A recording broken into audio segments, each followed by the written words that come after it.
রাত 10টার সময় পড়তেছো কেন? বাড়ি চলে যাও।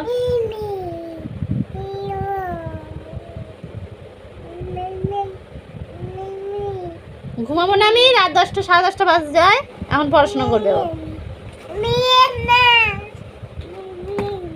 আনাও চক নাও ধরো।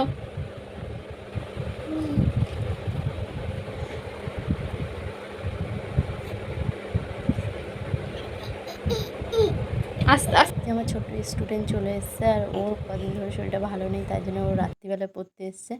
যাই হোক, তোমাদের কেমন লেগেছে অবশ্যই কমেন্টে জানিও। ওকে কিন্তু আমি যখন থেকে ও বসতে শিখেছে তখন থেকে আমি পড়াচ্ছি, একদম মানে ছোট বয়স থেকে একটু একটু করে প্রতিদিন ওকে বই পড়তে বসাই, অভ্যাস করে তুলছি। তো সেটা আমার বোনের কাছে একটু খারাপ লেগেছিলো যে ওকে যেন আমি না লেখাই, কিন্তু আমি ওকে লেখাটা শুরুই করে দিয়েছি, আমি হাতে করে দিয়েছি। আর এরকম অনেক বাচ্চাদেরই আমি হাতে করে দিয়েছি। তো তোমাদের কেমন লেগেছে অবশ্যই কমেন্টে জানিও কিন্তু।